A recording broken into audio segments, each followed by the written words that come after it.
Hi, this is Father Louis Skirty back with Carol Tenjutko, and we're talking about charitable giving. A little different idea than what we normally do on Friends of the Word. We evangelize, of course, the homilies. We have guests in all areas of life. And now, charitable giving is an important part of our ministry. So when Carol joined our board, we thought that would be a great plan to have a segment just for that, charitable giving. So we already had part one. Today we're going to talk about part two, ways in which we can donate to charitable giving. Simple ways that you and I, well, maybe especially me, simple ways, can figure out and understand as applied to ourselves. And Carol has a very clear methodology, as you know already if you've participated before. If not, go back to check segment one. So I'm introducing Carol Tenjutku once again on the topic of simple ways to donate. Thank you, Father Lou. Thanks for having me again. This is wonderful. Yes, yes. And just to continue our initial topic, which I thought was more on the securities level, more on the higher level of giving. But let's talk about everyday people. Mm. You still want to give out of your good heart, but you just don't have the cash right now. You see, part of the planning we do is just to remind my clients, even my own family members, my friends, that when you have something as basic as life insurance, for instance, in the past pandemic, that has become even more important, the issue. When you're a picture of health, and the next morning, everything reverses. Yeah. And in a very short time, and I saw that many, many times during this past pandemic, our loved ones are gone, just like that, like it's a bad dream. So the topic of having life insurance suddenly became more important last year. We saw a very upsurge, a high demand for the life insurance. But how are you going to donate part of the life insurance? Well, actually, there are so many beneficiaries in the life insurance. It can be your loved ones, the next generation, and I remind my friends, put 10% of that life insurance into charity. After all, everything has been so uncertain except for one thing. The only one thing that is certain, right, Father Lou? Death. Yes. Taxes and death, and we're talking about The taxes inevitable. already. Yeah. Yes. So when the time comes, you know that even for a small life insurance of 100,000, and you take 10%, hey, that's 10,000 you're gonna give to, let's say, friends of the word who will always remember you way, way past in the future and have you in our prayers. Right? So that's one. There's another one, retirees. Let's talk of retirees. Retirees would normally tell, well, I don't have any more money to give. I'm barely using enough of my retirement. All right. But, in retirement income, when it is properly invested, you're basically using the income when it's properly planned. Mm. Now, some folks that I know really don't want to get, when they collect their income and then they pay taxes right away. But there are other ways also that you can do that. One way is, I like to use our example. Okay. Okay, our donor here is retired, collecting from IRA. Once you collect your IRA, what happens? Uncle Sam collects taxes Yes. based on your income level. After Uncle Sam collects the taxes, now this is free money. How do you grow that money? If you're insurable, you buy an insurance, right?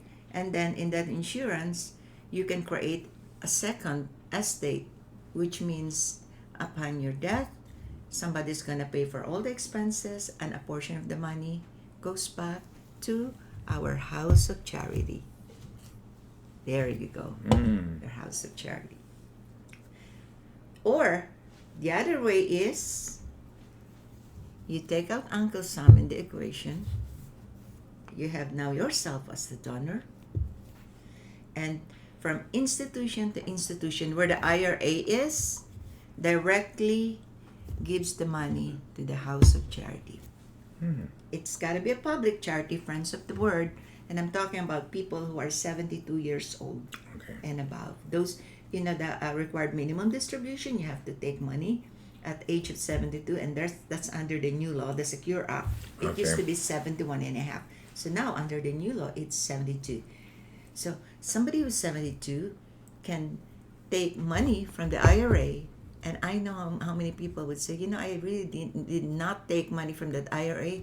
Okay, here's what you can do.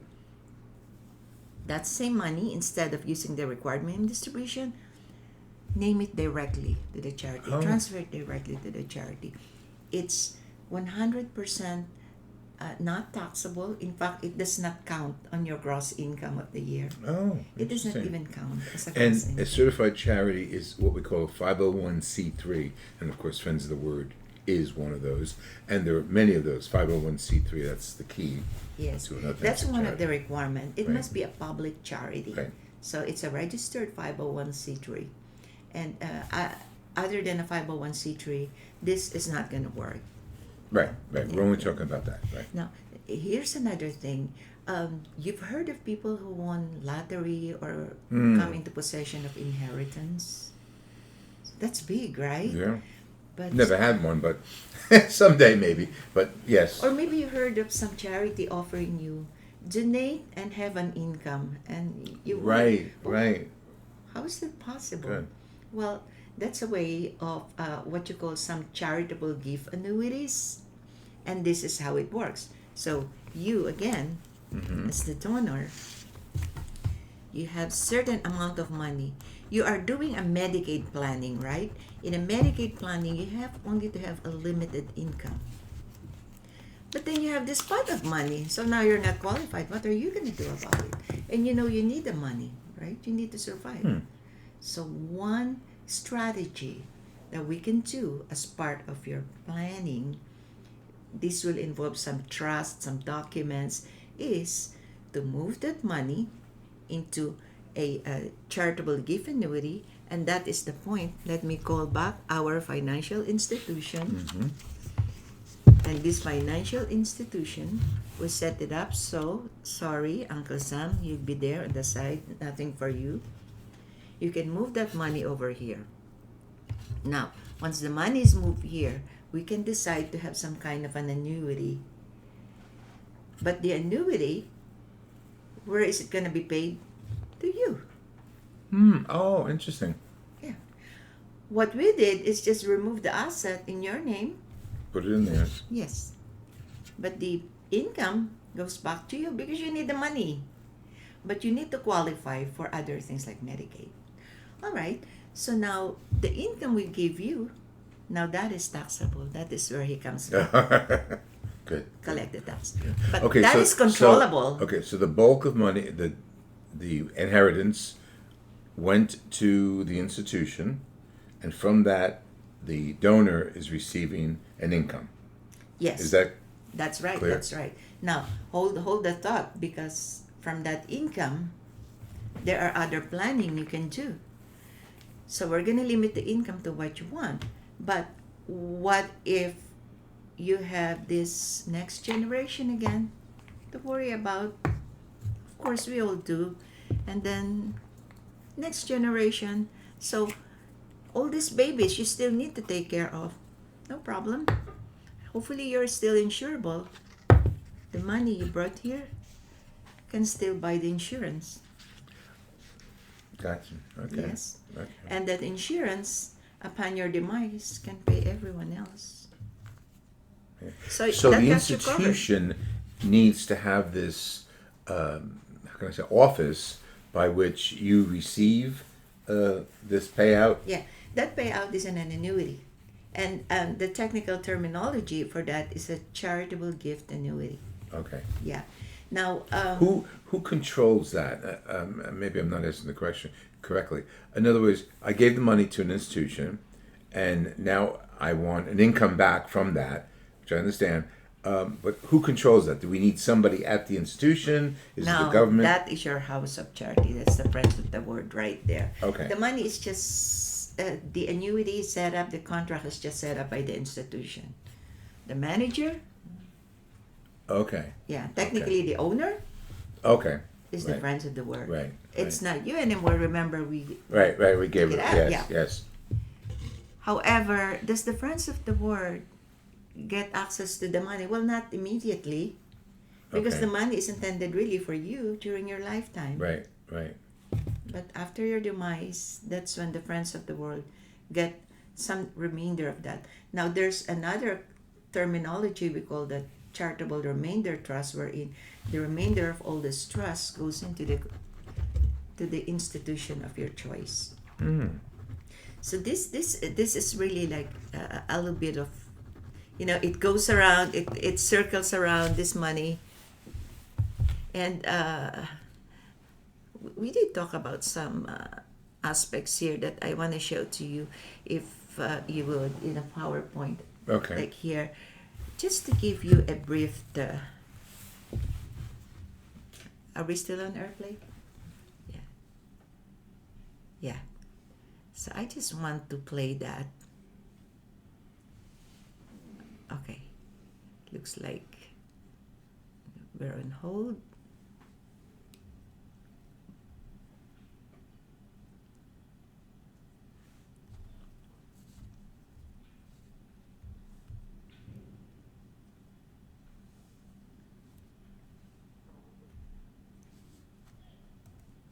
Oops.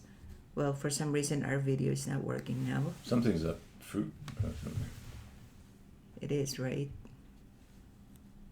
It went on a sleeping mode. Oh, okay. Okay.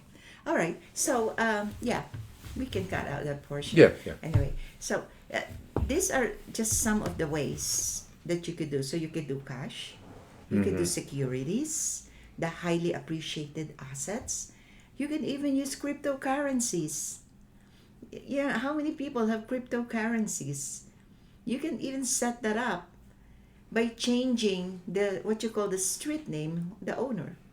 You could remove the name of the owner and put the name of the charity as Okay. the owner. As the owner And of in a the broker crypto. dealer, that's even easy for us. We call it transfer in kind.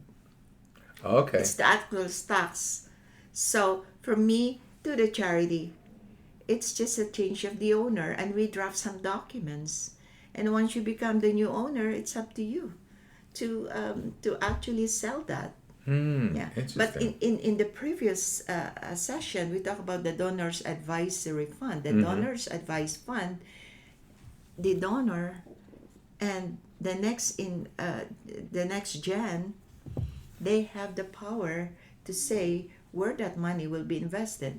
The money in that institution, in the donor advised funds, it's going to stay there until distributed to whenever and to whoever, including international recipients. Interesting. Yes. Again, I'm not clear on one piece. Who is there an office or an institution that assists the charitable institution Yes. doing this and distributing this? Yes. And where is that? Is that part of the charitable institution, or is it a government No, agency or this a is private? a financial institution. The financial institution it's the regular broker dealer. Oh, okay. For example, our broker dealer, with the right now, I have the Charter Oak Financial, and we are the Eagle Investors Group of the Charter Oak Financial. So we are independent broker dealers. So we Okay. can pick any brand name from Fidelity, BlackRock, ClearBridge, some 300 different portfolios that we can select from. Okay. And we work it out with the donor and a donor advised fund. Those other matters, it's also set up by the broker dealer. The transfer and Yeah. all of this is all set up by the financial institution. So you see, when you come to a financial institution, that's part of my job as an investment advisor. Okay. And we try to figure out where you are, what your goals, Good. and how much exactly are the assets we're talking about. and what part of planning you want to be involved in. And when we see what is really important to you, like this giving, your priorities of your heart, Right. where your heart really lies, then we tailor plans for that. And that includes setup like this. Mm-hmm. Then we will discuss with you all the details of setting up the contract. You see, when you set up a contract or when you transfer some funds to a trust, for example, the charitable remainder trust as an example, you're not the owner, but the trust is like a third person with Right. its own social security number. Actually, Oh, it has an interesting. EIN. Yeah, it has an EIN like a Yeah, corporation. yeah. It exists like an independent institution by Right, itself, right. except somebody is controlling it. If it's a charter remainder trust, it's the charity has a say. If it's a donor advised funds, it's you, the donor, who has a say how it is invested, Interesting. including your children later on, your Genesis, successors.